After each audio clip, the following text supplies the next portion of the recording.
is good, everybody? Welcome to the channel, and I'm back at you with another video. And in this video I'm going to be installing a steel braided clutch line and a ISO clutch reservoir that separates the brake fluid in the clutch fluid, since the one master cylinder, and yes, this is an older video, so stock on the 1314s, I'm pretty sure pretty much any 5.0 only comes with one master cylinder right here that controls the brakes in the clutch. So this will separate them, so this one will be brakes, this one will be clutch.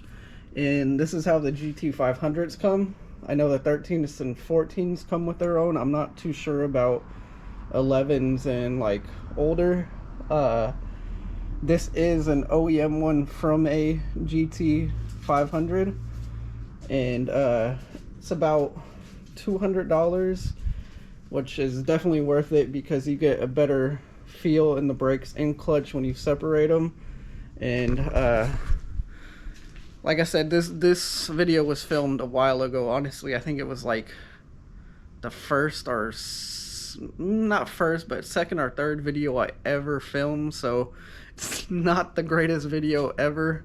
You know, I was still learning how to film, like how to show things and how to film well installing stuff, which is not as easy as it looks. It's a lot more time consuming, and yeah, so just bear with me. It's not the greatest video, but you know, I just want to show it to you guys, to show you what's been done to my car and what continues to be done to it, to show everything with the build.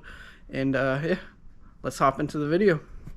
What is good, everybody? So today I'm gonna be installing a steel braided clutch fluid line on the car. Get rid of the plastic one, that's a piece of crap. Plus I'm gonna be installing a ISO clutch fluid reservoir to separate the brakes and the clutch fluid. So the clutch has its own reservoir, the brake has its own reservoir, so you don't get brake fade, you don't get clutch like disengagement problems, which the S197s have plenty of with the plastic line and without having its own reservoir for the clutch fluid. So all you need is this. It's like 200 bucks. This is like 60.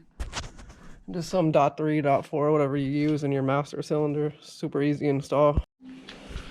So what you're gonna want to do to install the clutch reservoir is, there's a 13mm little bolt down there that you're gonna have to get out, and then you're gonna have to disconnect the clutch line right there, like some pliers. Just pull it off, and once you pull it off, they give you this little like nipple to put in there so you get no fluid coming out. So before you pull the line, I just put a bunch of towels down there so the fluid leaks, because you're gonna have to plug it pretty fast with this little like nipple thing they give you. So here we go.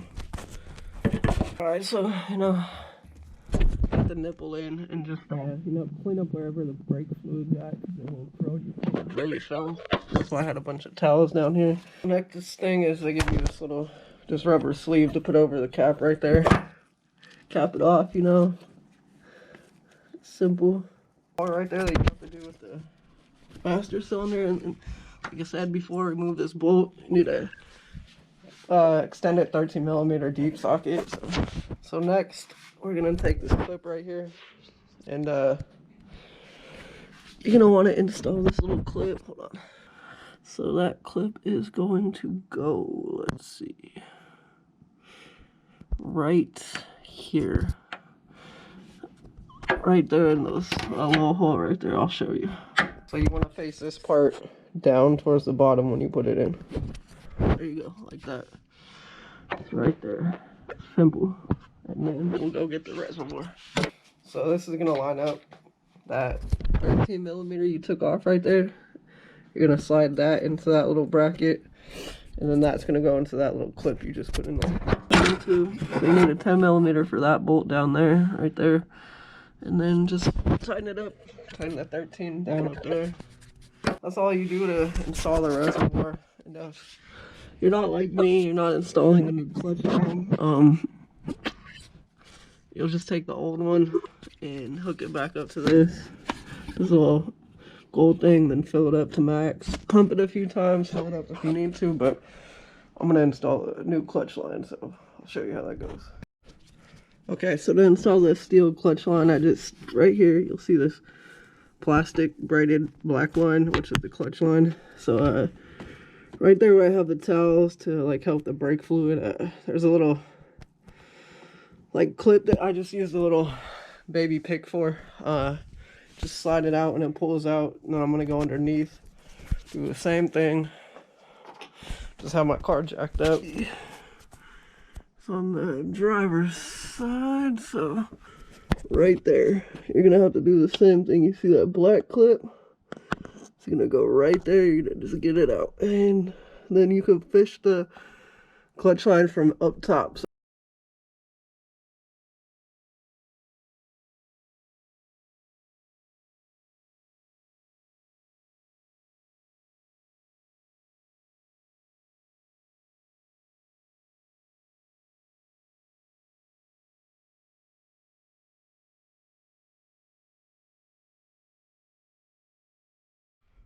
Alright, and like I told you, it was not filmed the greatest, but so the 10mm bolt I was talking about is right there, and yes, it's rusted. And then the 13mm bolt is I don't know if you'll be able to see it, but it's connected to that black bracket on the brake booster. It's pretty difficult to get to. You have to get like pretty, I wouldn't say long, but deep socket, deep 13mm to get back to it. It's down below in between these two reservoirs. It's a lot easier to see when you only have the one reservoir, but other than that, it's not a hard job to do at all by any means. And if you're just only doing the separate, the ISO reservoir, it's super easy. So you just disconnect the clutch line from the old reservoir that's capped off. I don't know if you can even see it. It's capped off right there. You just disconnect that from the old one, plug it up, put the little cap on it, and then just connect it to this one before you put any brake fluid in it, because you still use .3 brake fluid for the clutch too. And it's that simple. Literally probably 10-minute install. And just make sure you put a bunch of microfibers like down here and around where the brake fluid will spill, because you don't want to get brake fluid on any of your paint, because it will strip your paint.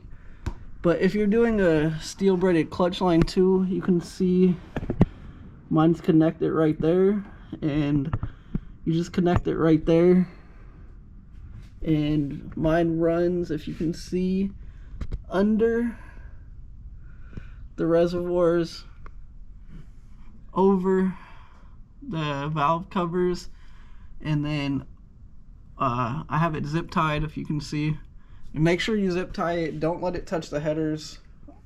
You don't want it to touch the headers, even though it's steel braided. You do not want it to touch the headers, because then you run into the issue of, you know, problems if it gets too hot. So like I said, this video isn't the greatest. I try to explain it a little better, but it's hard to do with everything on the car. But super easy install. The braided clutch line is a little harder, but it's not hard. The hardest part about it is underneath the car. Sorry, got super close there.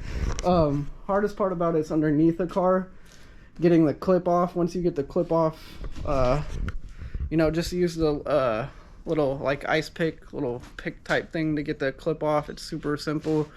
And then yeah, that's pretty much, you know, how that goes. But this is Future Cody interrupting real quick just to let you know that I think that this reservoir, the ISO clutch reservoir, is discontinued, I believe.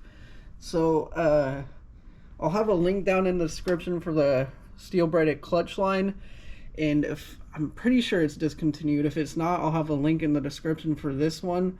And if this one's discontinued, I'll have a link in the description for a similar one. You know, I think it's LMR sells a cheaper one that just bolts up like It bolts up right here where your sound tube bolted up, and it's not as big as this Reservoir, and it's cheaper. And yeah, so I'll have one link down in the description, and I'll also have the steel braided clutch line. So back to the regular scheduled program. I'm gonna walk to the back of the car real quick, because if you guys made it this far in the video, I do have a hint at what's coming in the next video, and it has to do with this section right here. So if you can guess, I just got a package in from Stang Lights today, and if you know what Stang's light, God jeez, I can't even talk. If you know what Stang Lights released for the 1314, or actually for 2010 to 2014, if you know what they released for the rear end, and if you can't guess by the name, they deal with lighting. So you know, it's something a lot of people with S197s have been wanting, because I have them for the S550s. But that's going to be the next video. So the next video is going to be wild, crazy, like something I've been waiting for since I've had this car, and I'm super excited for it. So if you want to see what it is, tune in next Friday for that video. But this is where I'm gonna end it. So if you'd please like, comment, and subscribe, I'd appreciate it so much, and I'll catch you in the next video. Peace.